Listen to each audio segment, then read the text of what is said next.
Un jour, toutes les chaînes de télévision du pays diffusent une émission mettant en vedette une célèbre virologue, le docteur Alice Crippen, qui annonce que son laboratoire a découvert un remède miraculeux. Elle explique que son approche consistait à travailler à l'envers, prendre quelque chose créé par la nature et le reprogrammer pour lutter contre la maladie. Alice propose une métaphore. Imaginez une voiture conduite par un chauffard ivre, représentant un danger pour tout le monde autour. Remplacez ce conducteur par une personne sobre et confiante et tout change immédiatement. De la même manière, un virus modifié par des scientifiques et doté d'une nouvelle mission commence à guérir le corps au lieu de déclencher et de propager la maladie. Le docteur Crippen et ses collègues ont mené des essais sur un grand nombre de patients atteints d'une maladie terrifiante, en l'occurrence diverses formes de cancer. Après les expériences, les 10 000 sujets testés ont été complètement guéris. L'humanité, dit-elle, pourrait bientôt oublier cette maladie à jamais. 3 ans plus tard, New York est totalement déserte, et des animaux sauvages errent dans ses rues. Une seule voiture file à toute allure sur les avenues vides. Au volant se trouve l'ancien colonel de l'armée américaine, Robert Neville, accompagné de son chien, Samantha, qu'il appelle simplement Sam. Allez, Sam, on y va. L'homme accélère à pleine vitesse, sachant que sur ces routes désertes, il ne peut faire de mal à personne. Pourtant, le danger le guette toujours.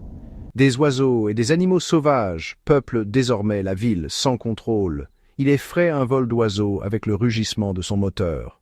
Plus tard, remarquant que Sam se crispe, Neville comprend qu'elle ressent quelque chose. Qu'est-ce que tu sens, Sam? Quelques instants après, il aperçoit un grand troupeau de cerfs devant lui. Il accélère, essayant d'en abattre un en mouvement, mais à une telle vitesse, viser précisément est difficile.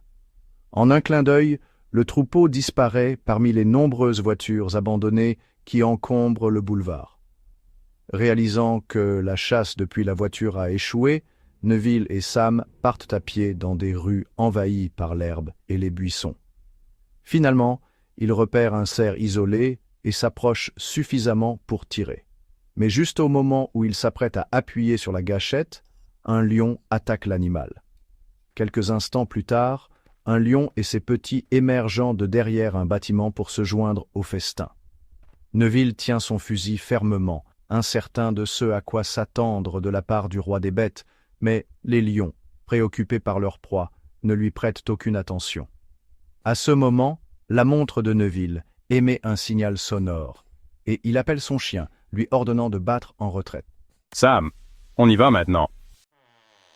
Le crépuscule approche alors que Neville et Sam rentrent dans la maison où ils vivent. Ils s'avancent vers la porte, pulvérisant ses traces avec un liquide masquant les odeurs, jettent un dernier regard autour de lui, puis verrouillent solidement les lourdes portes en fer. Ils passent la soirée dans la cuisine, préparant un dîner à base de conserves, n'ayant pas réussi à attraper de viande fraîche ce jour-là. Bien que Sam montre peu d'intérêt pour les légumes bouillis, l'homme et le chien commencent leur repas en regardant d'anciennes émissions télévisées qui présentent des segments sur le travail remarquable du docteur Robert Neville, qui recherche un vaccin contre un virus qui, autrefois triomphe sur le cancer, est devenu l'ennemi le plus mortel de l'humanité. Après le dîner, ils se dirigent vers la salle de bain. Allez, Sam, c'est l'heure du bain. Mange un peu plus de légumes, c'est bon pour toi. Neville lave soigneusement le chien, le convainquant doucement de manger plus de légumes, disant que c'est bon pour sa santé. Sam se laisse faire calmement, comme si elle comprenait chaque mot prononcé par son maître. Tout semble être un fragment de vie ordinaire, comme s'il n'y avait pas de ville éteinte derrière la fenêtre, pas de maison vide. Neville met de la musique et chante en suivant la mélodie diffusée par les haut-parleurs, mais s'arrête soudain, figé, comme s'il réalisait que quelque chose ne va pas du tout.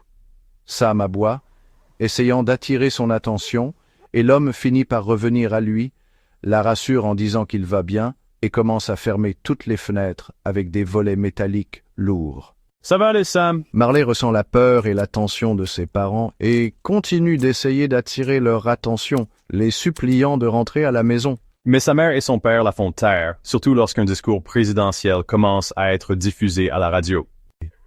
L'homme annonce que, aussi douloureux et terrifiant que cela soit, il a signé un ordre de quarantaine militaire à New York, et que maintenant, les gens ne peuvent plus que placer leur foi en Dieu. Il avoue à sa famille que s'ils peuvent développer un vaccin, même dans les 2 prochaines semaines, ils pourraient arrêter la pandémie mondiale. Il assure à sa femme qu'il peut le faire. Zoé le supplie de le faire à l'extérieur de la ville. Mais Neville lui rappelle que c'est le point zéro, le point d'origine, et qu'il est tenu par son devoir de rester à son poste et d'arrêter la catastrophe. À ce moment, un homme au visage déformé se jette sur leur voiture.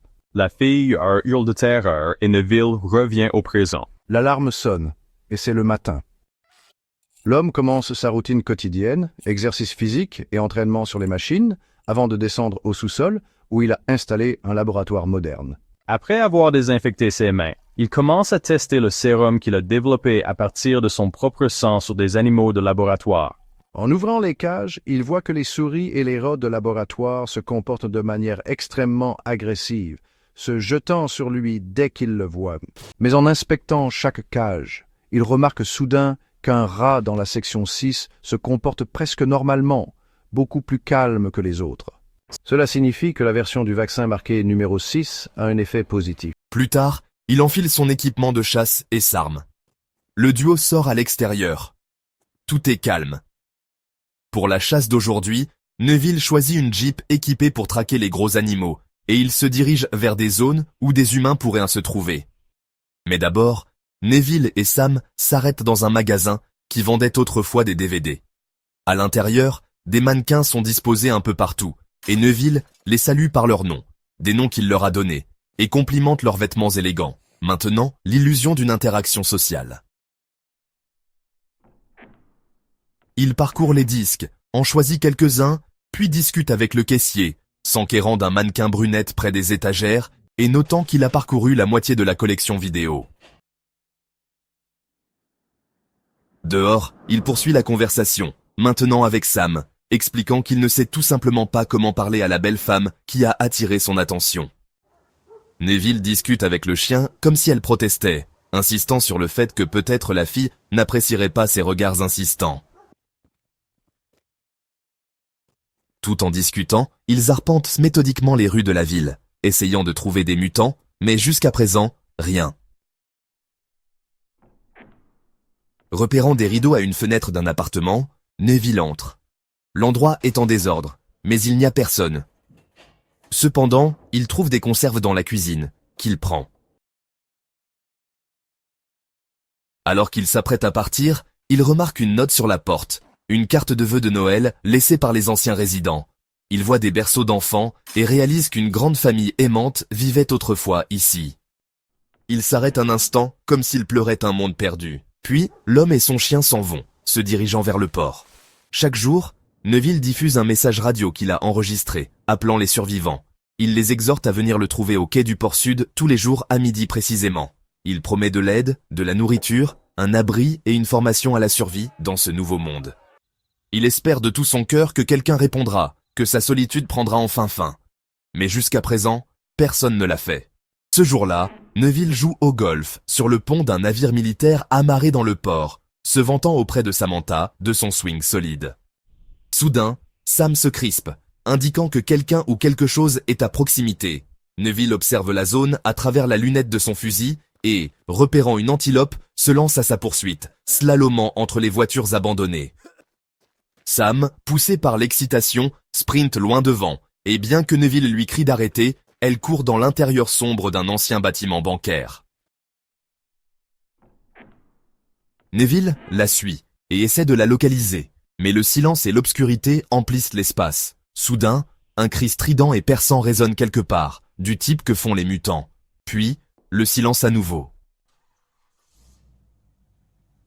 Soudain, un cri strident et perçant résonne quelque part, du type que font les mutants. Puis, le silence à nouveau.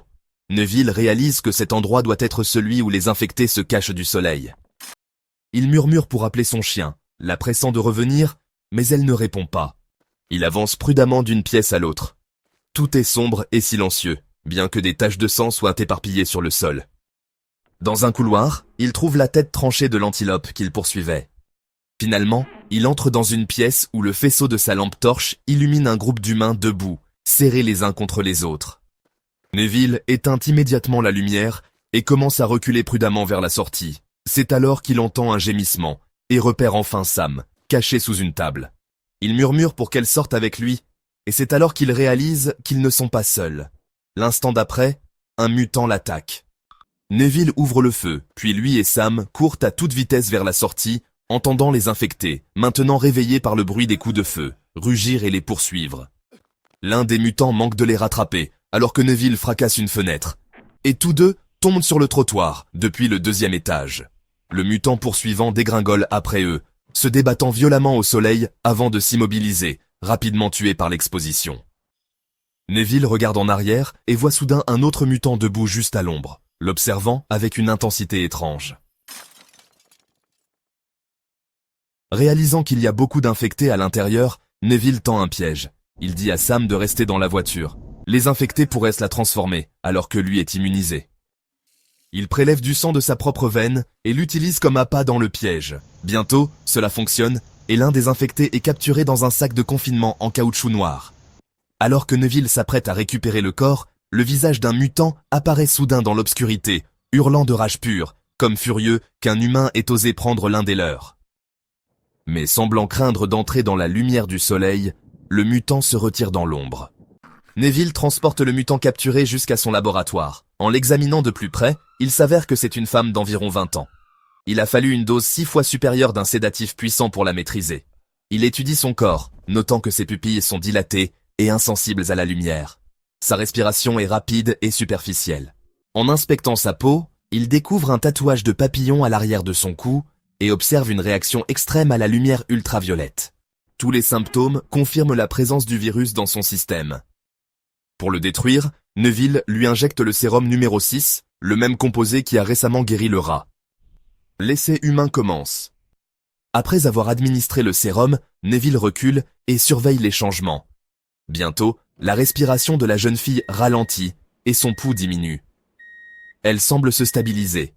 Neville note une amélioration initiale lorsque soudain, le mutant se réveille, se redresse brusquement et commence à se débattre sur la table, hurlant horriblement. Puis, tous les signes vitaux disparaissent et elle s'immobilise.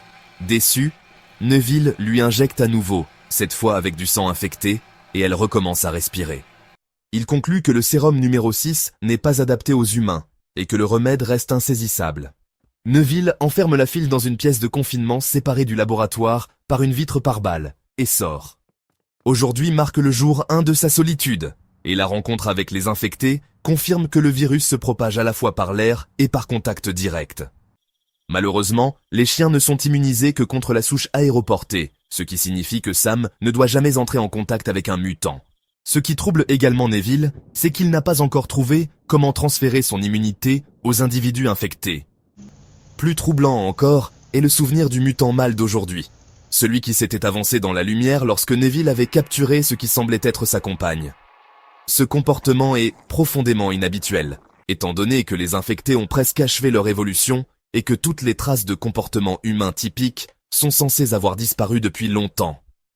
Plongé dans ses pensées, Neville se remémore une fois de plus la soirée où il avait conduit sa famille au port submergé par des foules de personnes désespérées de quitter Manhattan. Portant sa fille dans ses bras, l'homme se fraye un chemin à travers la foule avec l'aide d'une escorte militaire.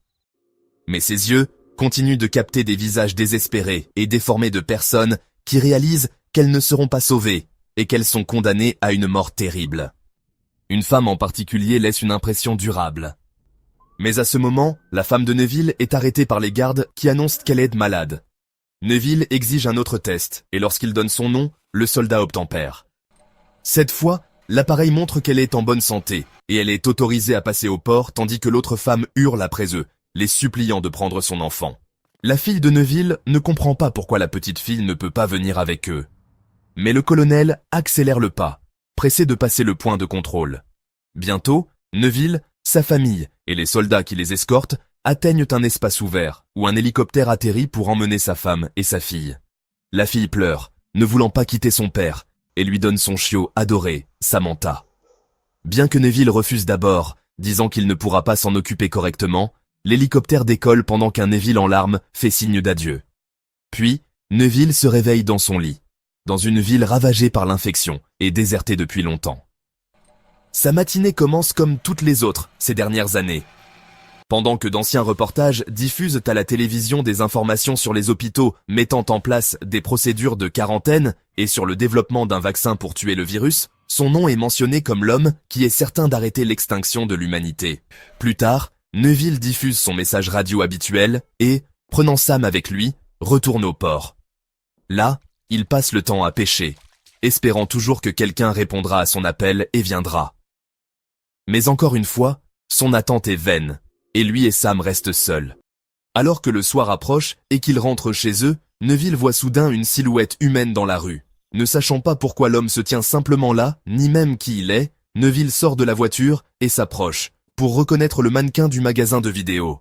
Mais comment est-il arrivé ici? Confus, Neville commence à paniquer. Il crie et exige une réponse. N'en recevant aucune, il ouvre le feu avec son fusil.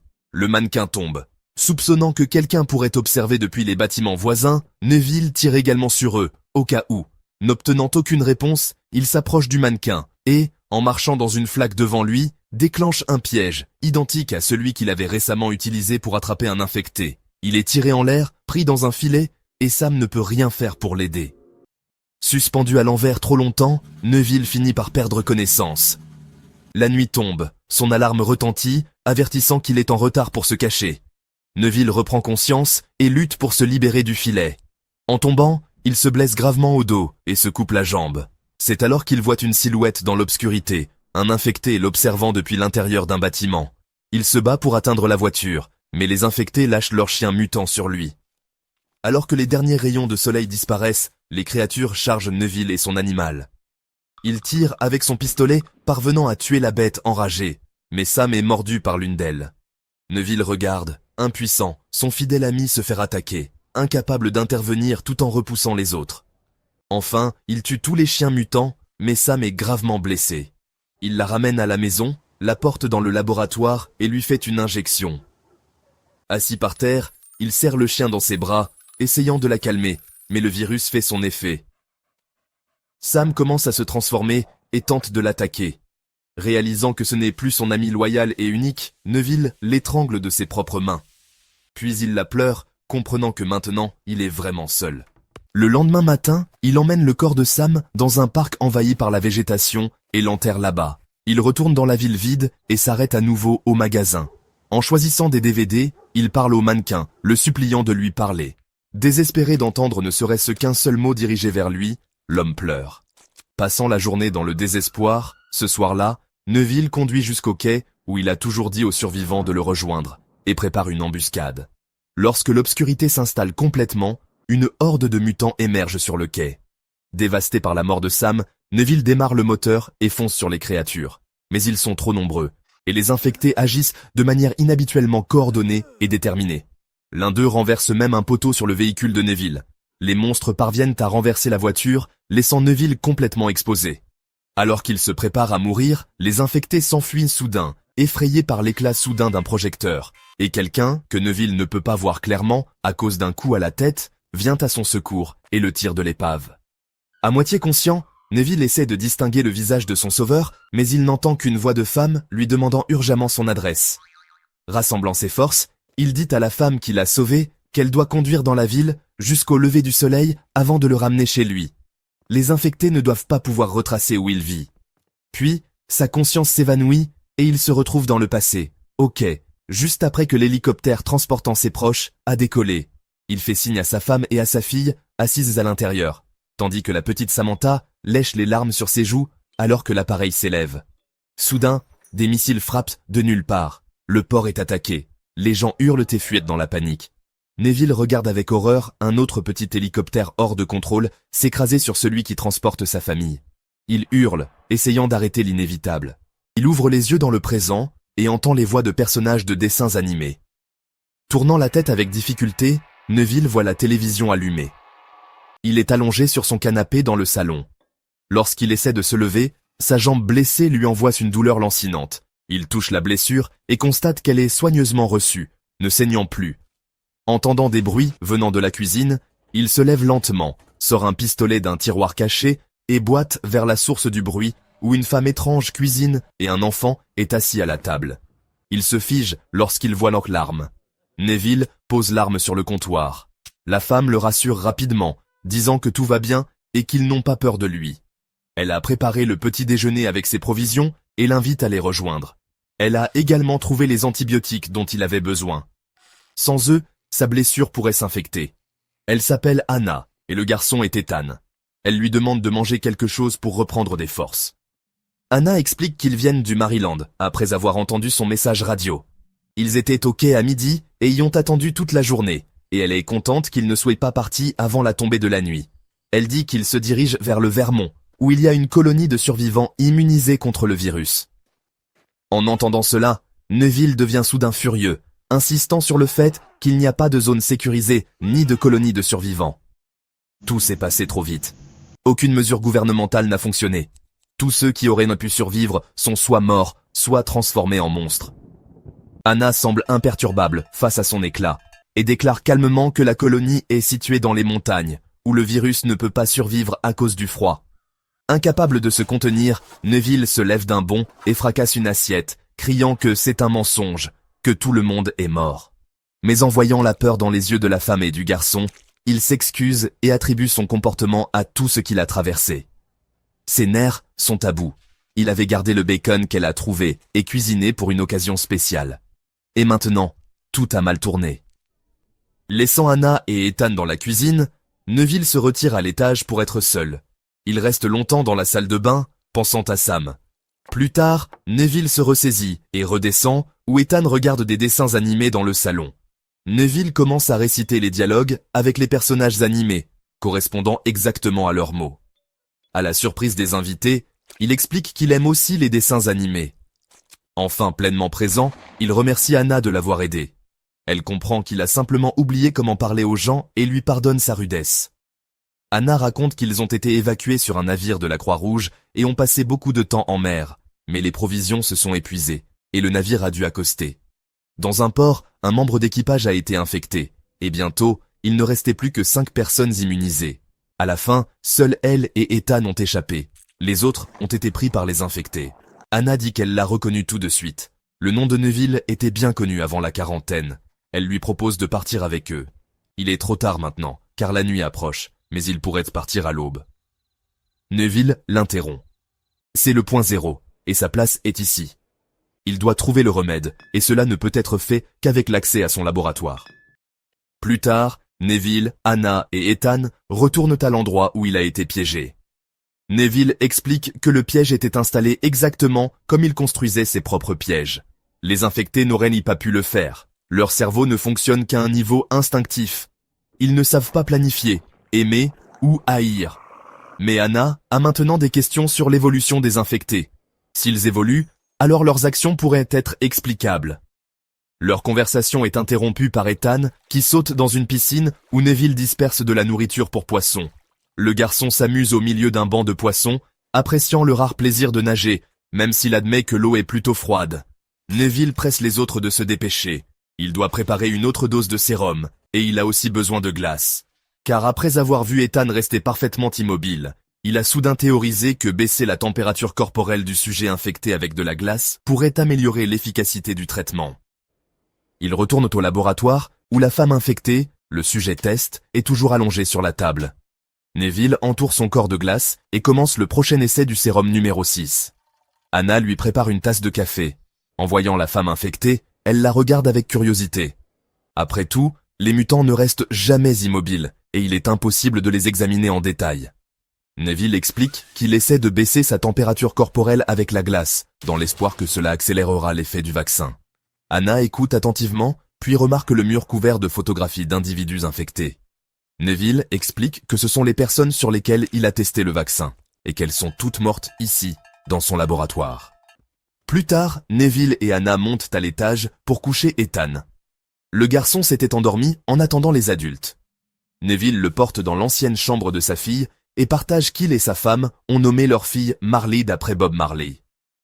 Anna révèle qu'elle n'a même jamais entendu parler du chanteur, et Neville commence à chanter ses chansons, la faisant rire. Il met ensuite de la musique de Bob Marley, et explique que le chanteur croyait vraiment que la haine et le fascisme pouvaient être éradiqués par l'amour.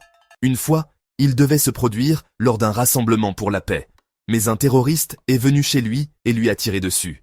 Malgré ses graves blessures, Bob Marley est monté sur scène 2 jours plus tard, car les fous qui détruisent le monde ne prennent jamais de jours de repos, ce qui signifie que les bonnes personnes ne peuvent pas se permettre de se reposer non plus.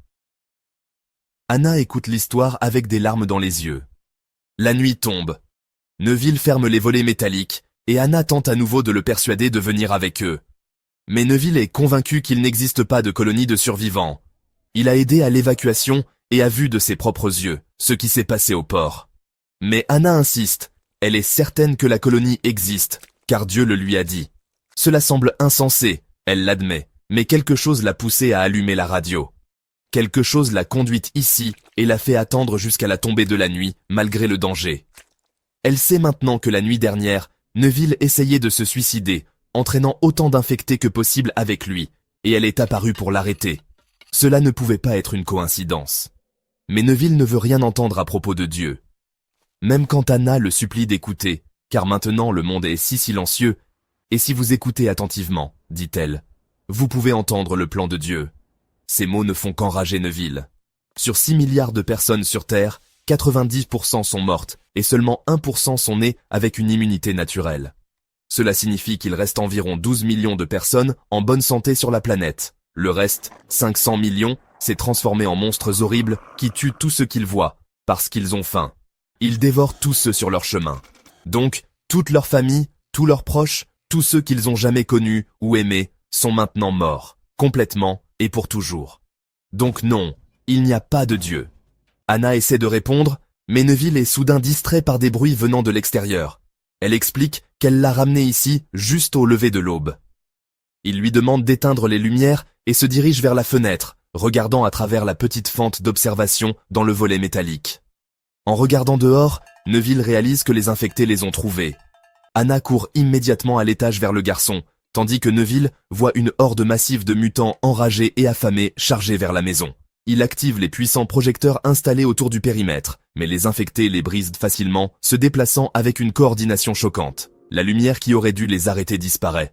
Réalisant qu'ils sont sur le point d'entrer dans la maison, Neville déclenche des charges explosives placées dans les voitures garées devant. Une énorme explosion déchire la rue, projetant les corps réanimés dans toutes les directions.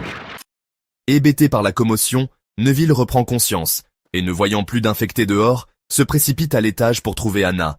Il l'appelle, mais elle ne répond pas, ce qui l'alarme. Il ralentit et voit une fenêtre brisée et tachée de sang dans l'une des pièces. Neville réalise que le pire est arrivé. Anna a été attaquée. Soudain, il est assailli par un infecté. Neville se bat avec tout ce qu'il a. La créature est brutalement forte, et le colonel peine à tenir bon. Repérant un tournevis sur le sol, il parvient à le saisir et à poignarder l'infecté dans la jambe. La créature le projette à travers la pièce. Neville dégringole dans les escaliers, atterrissant juste à côté de sa cache d'armes. Il attrape un fusil à pompe et commence à tirer sur le monstre. Mais la créature est rapide et esquive les tirs, s'enfuyant dans la pièce suivante. Neville réalise que la créature se cache à proximité. Il cherche l'infecté et tire à l'aveugle, provoquant une explosion dans la pièce. Le mutant surgit et s'échappe rapidement au 2e étage. Neville se précipite à sa suite, mais ne peut pas localiser son ennemi. Voyant une fenêtre brisée, il suppose que l'infecté s'est enfui de la maison. Il court pour trouver Anna, et découvre qu'elle et Ethan se cachent sous une table pendant que le mutant fracasse le plafond au-dessus, pensant apparemment que les humains se cachent à l'étage.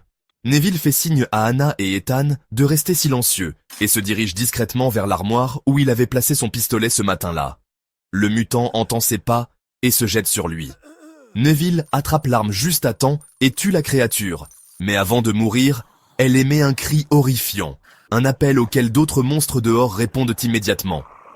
Neville regarde par la fenêtre d'observation et voit son vieil adversaire, le même mutant menant une horde vers la maison. Il est maintenant clair que ces êtres peuvent communiquer et ont probablement évolué en une nouvelle espèce. Ce mutant particulier semble être leur chef, obéit sans question. Neville ordonne à Anna et Ethan de courir au laboratoire du sous-sol aussi vite qu'ils le peuvent, tandis que les infectés envahissent la maison, escaladant les murs et se déversant par les fenêtres brisées. Ils atteignent le sous-sol juste à temps. Pendant que Neville scelle l'entrée, Anna passe derrière la vitre par balle et remarque la femme infectée sur le brancard. Elle respire régulièrement et profondément, et son apparence s'est visiblement améliorée. Excitée, Anna appelle Neville. Le vaccin fonctionne. Il a trouvé un remède contre la transformation. Mais Neville n'a pas le temps de digérer la découverte. À ce moment, les infectés font irruption dans le sous-sol. Il parvient à fermer la barrière en verre, mais bien qu'elle soit par balle, elle ne résistera probablement pas à la force brute de l'attaque. Anna et Ethan s'enlacent, abandonnant tout espoir, tandis que Neville crie et pointe du doigt la fille sur le brancard, essayant d'expliquer qu'il peut maintenant aider les infectés. Il n'écoute pas. Le chef de la meute, l'ennemi de longue date de Neville, s'avance et frappe le verre, communiquant clairement que la mort de Neville est imminente. Neville supplie le mutant de le laisser les sauver, de lui donner une chance de les guérir, mais le mutant continue de marteler le verre. Il commence à se fissurer. Soudain, le chef des infectés s'arrête et dessine le contour d'un papillon sur le verre. Neville se souvient immédiatement du tatouage de papillon sur le cou de la fille et réalise pourquoi les mutants sont venus. Sans un mot, il baisse son arme et la pose sur le sol. Puis il sort une seringue remplie du sang de la fille et dit à Anna que c'est le remède. Il lui demande d'ouvrir la porte pour qu'il puisse sortir le brancard et rendre la femme à son compagnon. Malgré sa peur, Anna comprend que c'est leur seule chance. Elle ouvre la porte. Les infectés se précipitent, mais le rugissement furieux de leur chef les arrête instantanément. Anna tient Ethan et lui dit de ne pas regarder les infectés pendant que Neville pousse le brancard. Il s'approche lentement du mutant alpha, montrant qu'il se rend. La créature n'attaque pas, bien que sa fureur soit évidente. Neville demande la permission de prendre la seringue et marche prudemment vers la table, tandis que les autres l'entourent, prêts à le déchiqueter. Mais un autre ordre du chef les retient. Neville injecte le sérum dans la fille. Elle reprend bientôt conscience, et reconnaissant son partenaire, tend la main vers lui. Stupéfait, Neville regarde les deux s'enlacer, submergé par l'émotion. Enfin, le chef des infectés soulève la femme dans ses bras, grogne une dernière fois contre Neville et s'en va, suivi par le reste de la meute. Neville regarde le mur rempli de photographies de ses sujets de test et réalise que, aux yeux des infectés, il était devenu le monstre, quelqu'un qui expérimentait sur des êtres encore conscients avec une conscience altérée. Il s'effondre au sol, épuisé, tandis qu'Anna réconforte Ethan, encore incrédule qu'ils aient survécu. Le lendemain matin, Neville abandonne ses recherches et part pour le Vermont avec Anna et Ethan, dans l'espoir de trouver la colonie de survivants. Il traverse le pont George Washington et Anna raconte comment elle a enregistré un nouveau message radio, exhortant les survivants à les rejoindre à la colonie. Plus importante encore, dit-elle, les gens doivent croire que l'espoir existe toujours et qu'ils ne sont pas seuls. Le film est basé sur le roman « Je suis une légende » de Richard Matheson, bien qu'il diffère considérablement du matériel source. Le livre se concentre davantage sur le monde intérieur du protagoniste, sa lutte contre la solitude et le désespoir, ainsi que ses expériences avec le virus et ses efforts pour trouver un remède. Le film, en revanche, met l'accent sur l'action et le spectacle visuel. Néanmoins, les deux versions offrent une aventure captivante dans un monde post-apocalyptique et soulèvent des questions profondes sur la nature humaine et la volonté de survivre. C'est un incontournable pour les amateurs d'histoire post-apocalyptique et de science-fiction.